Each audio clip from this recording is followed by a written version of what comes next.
I had this guy ride by me yesterday.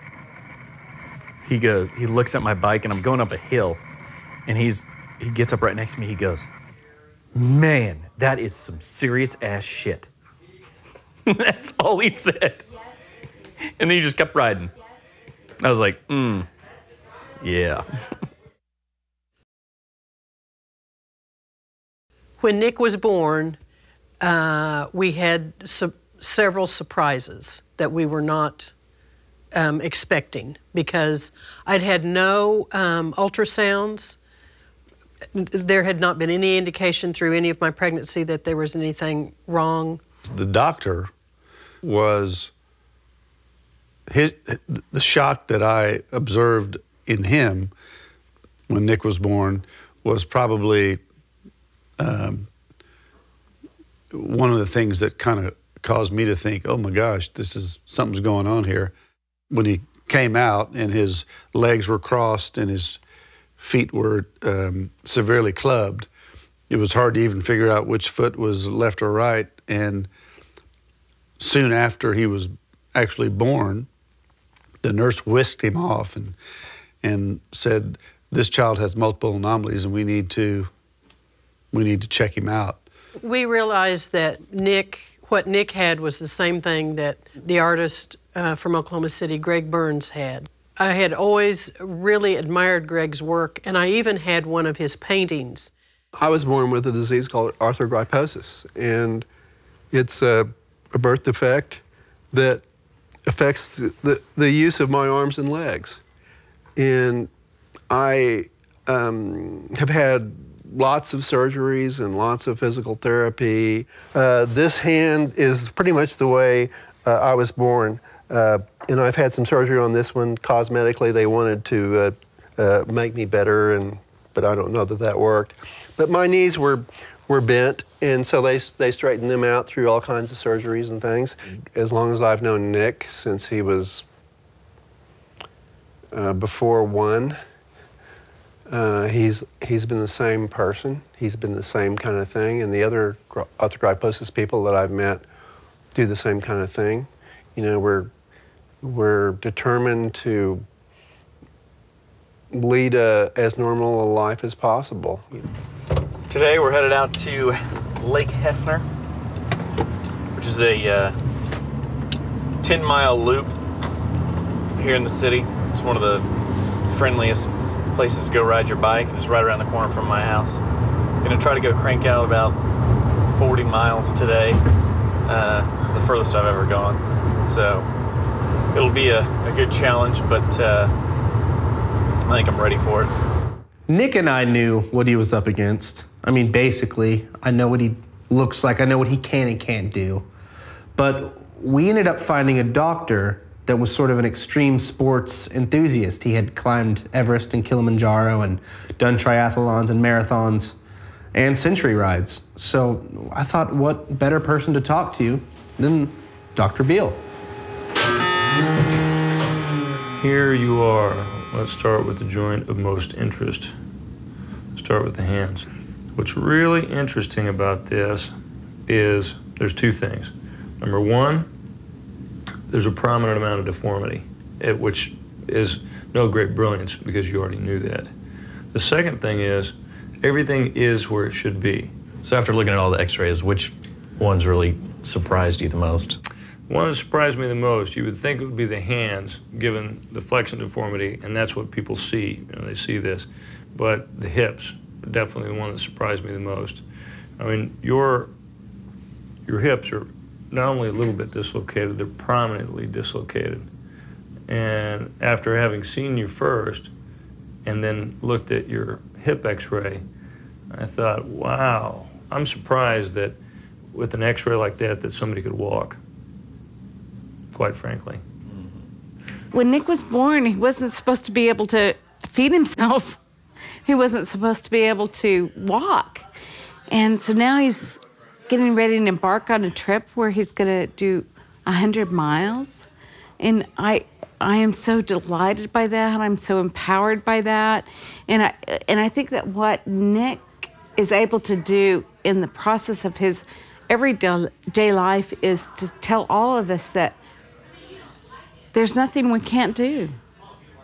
We are here with the physical therapist to have him try out the bike and watch me on it to get some ideas about specific muscle groups that'll be used and what we can do to condition those muscle groups in order to optimize my ability to go 100 miles. So where do you feel like you're creating the most umph?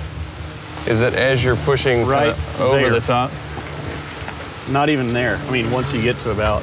I'm watching for how he maneuvers the bike around, especially when he's trying to create power in his pedal stroke.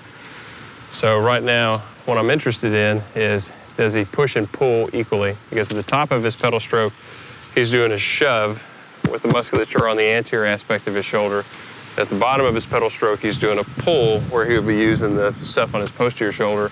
And it looks like he creates a lot more shove than he does pull. And to make him more efficient, if we could bolster his ability up to pull at the bottom end of the stroke, that might make him a little bit more effective over those long distances.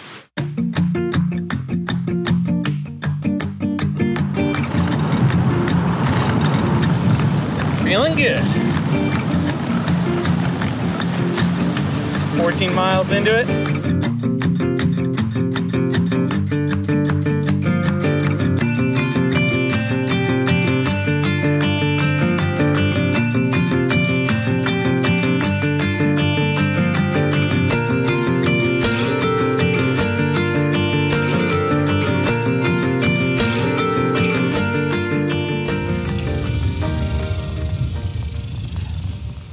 How is it?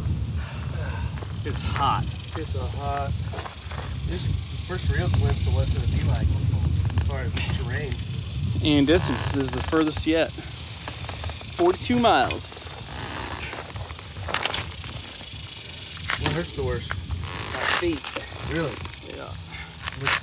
That's interesting. From my perspective, looking at your x-rays, what is going to make it even harder is just, kind of the legs in position. I mean, that's hard. Just to kind of keep that seated position and keep going and to be able to push off with the back part of your hand. And if people don't think that pushing off the back part of the hand is hard, I would encourage people to get down and try to do a few push-ups with the back part of your hand. It's going to be a challenge. It'll be difficult, and the more adaptation that you cause from your training, the better off you'll be. So just common sense, just like in anything else we do, the more training you do, the better off you'll be. But you'll be fighting your way against biology and development. So we'll see how it goes. Yeah, for sure. Hey, did you guys see the high in Ventura today? See the high in Ventura today? That was 72? It was 73, 72 yesterday. They're saying the high 72, low 61. Well, as far as Nick's bicycle goes, or his hand trike goes, I'm so used to talking about bicycles, it's kind of strange sometimes to talk about a hand cycle. Yeah. It really mechanically is no different from a regular bicycle, and it has bicycle components on it. So just like any other bicycle, we try to keep it as tuned as possible. Nick knows pretty well how to take care of his bicycle, and he knows when he's having issues, and so he comes in and we get it taken care of, and he continues training, and that's what it takes. Nick and I were talking one day, and we were just kind of discussing just the current conditions in Oklahoma. I mean, Nick and I have been riding, and we've been riding with a lot of people. We've been going into riding in a 34-mile-an-hour gust, and we're just like, what's the next challenge? What can we do? I mean, the heat here was probably 112 degrees, and Nick looks at me and goes, New Mexico, the land of enchantment. I was like, well, Nick, let's do it.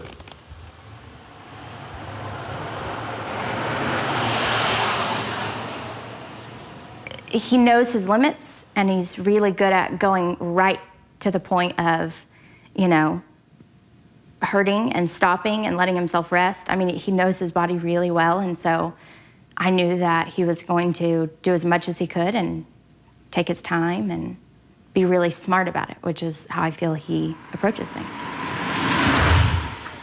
I have no doubt that Nick will complete this. I've watched him grow. He was always the kid that was like, I want to be able to do what they're doing, so how can I make that happen to me? I don't think Nick really even understands the significance of what he does and what he's accomplished because of what, how he sees the world. And there's never been a sense that he's seen himself as disabled, I don't think. Nick and I had some free time one afternoon. He'd been training hard. We thought it'd be fun, instead of getting on the bike, maybe to go play some golf. Playing golf with Nick is something that it's incredible for me to watch because I've never seen anybody do it quite like he has. There's never really anything that he's tried to do that he hasn't been able to accomplish, which is something that I think is pretty incredible. Talking about. Even though he has challenges, Nick has never allowed those challenges to prevent him from just doing incredible things, and just really persevering through whatever obstacles that he faces day in and day out. All right, well, here we are at the airport getting ready to fly to California to do the ride. We've got a whole group of Young Life team riders with us and, getting ready to finally tackle this thing, so. All right, let's do this. I heard my brother was going to do 100 miles, and I thought it was actually a little crazy because I'd never really known about doing the 100-mile bike ride. It wasn't anything I'd ever considered, and I'd ridden bikes for a little while, not too long. But I didn't think it was something I could even do. It is about 5:30 a.m., and we're getting ready to start the century ride I've been training for about 6 months now. So I'm excited, ready to do it.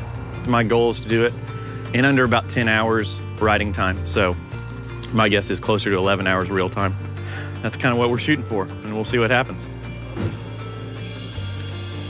Do we know where we're going?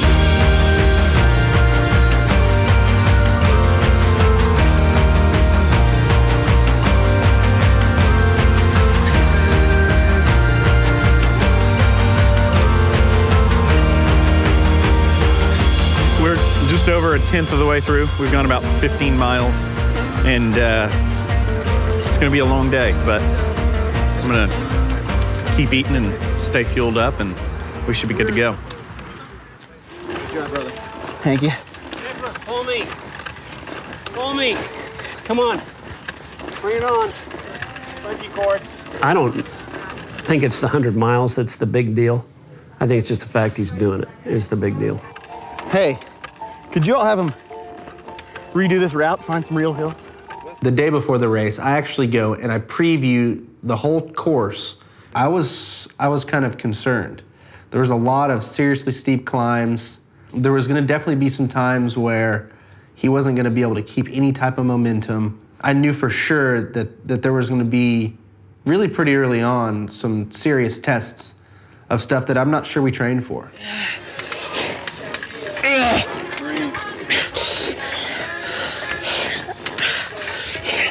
Almost there, bro.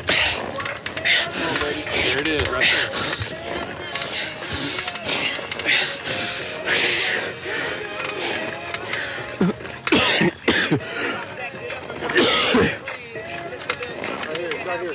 Any force that he creates into the handle has to be a force of either pushing or pulling.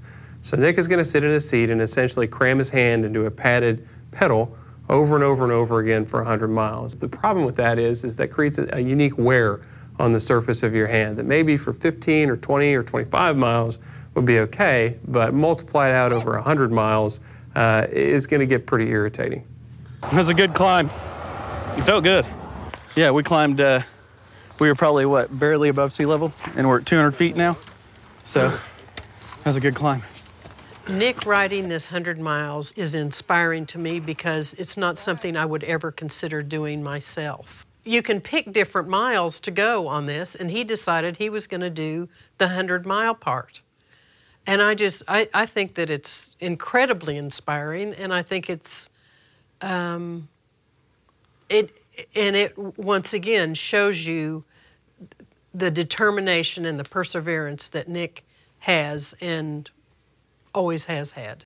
There's no ego when it comes to Nick Gautreaux. I mean, I think his ego was ripped out from under him the day he was born. Is this the right way? When this race started, they give us this piece of paper, and it's got front and back turn by turn. There's dozens and dozens of turns on this thing. So it wasn't too long before he had no one to follow, and he ended up making a few wrong turns. Those turns resulted in added mileage, added time. So what was difficult from the onset became that much more difficult once we started making wrong turns. I think by 2 or 2:30, we finally made it to the lunch spot. It's about 55 miles. And I knew at that point that we were in good shape, that if we could just get to lunch. I think we had a big sandwich. Nick laid down for a little bit, kind of got our feet back, and we're like, okay, we're over halfway done. And at that point, it becomes real psychological, because if he can do that, we can get through the whole ride. All right, guys, what mile is this? And we're at mile 78. 77.8. Towards the end of the ride, I had talked to some guys that were friends of Nick's. They had already finished the race, 5 hours before, but they were feeling like they needed to, give him that last push, ride back in with him. Being his friends, being his supporters, we felt like the best thing that we could do in support of him was to go out and to finish the 100 miles with him. Honestly, I don't know if I did feel like he was ready for it. 100 miles is a long way, and I think the farthest he had gone before that was about 60. The last part of this race, some of it was on the 101. The race was it was over at this point, and it's getting dark. He's feeling pretty good. It still feels like there's a lot left to do, and it just kind of unravels from there. We're almost there, man. We probably got, we have definitely less than 10 miles left. It's been 14 hours. 14 and a half. So we've been on Highway 101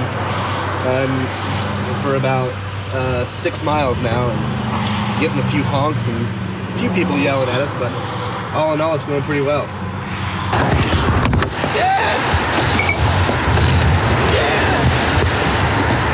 Someone thought it'd be a great idea for us to stay on the 101 after dark, riding on the side of the road. And my dad's tire goes into a road grate and has this major crash. As Mark went down, I mean, we all really freaked out and did not know if he was okay, if he had, I mean, he was conscious, but he had went down hard. And in that, I mean, it was an emotional experience. Just, I mean, Nick was just exhausted at that point and so ready to finish up. And in that, I mean, he was really beside himself, along with many others, just hoping and praying that Mark was okay. It was a lot of emotion at that point. Everyone was just ready to be done, but it wasn't over. So after that, the remaining riders get back on their bikes, and we keep going. Well, not 3 minutes later, the cops show up. All vehicles over the right shoulder. Obviously, we didn't use our better judgment in our decision to go down the 101, and many of the motorists were upset, and rightfully so, that we were taking up a full lane of the highway. We gotta load up. We can't get back on the bikes. They'll probably arrest us. That was their threat. We're all gonna get arrested if we don't load up the bikes and go. We kindly pack up. We didn't even have that many bike racks. So we're like holding onto bikes. They're like on the roof. We get off on the next exit. And in the midst of all that, Nick finds out he's actually rolled 100 miles due to all his wrong turns. He still wants to ride through the finish line. So we drive to the first exit, get off the highway, pull over, unload the bikes, and everybody gets back on their bike. How many miles you got to go? I have technically 0, but I don't know. victory lap. Yeah, this is just to rub it in. I think probably. To all those bitches that did it with their legs. You know, I spend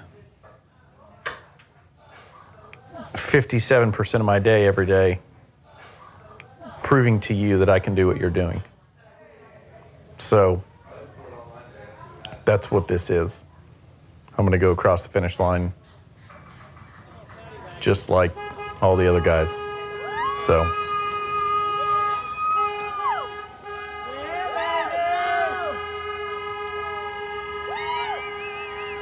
That's my goal. I want to sit after the finish line and drink a beer and say, yeah, that was hard, but I did it.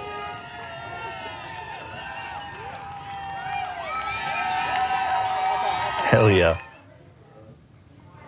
That's some serious ass shit. Okay. Cool.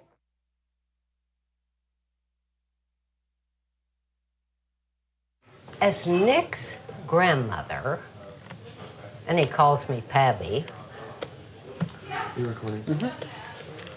I am a bridge between the pioneer spirit that brought his forefathers across this country, and Nick has his own ways of meeting the challenge and the adventure when the blood of the pioneers flows through your veins.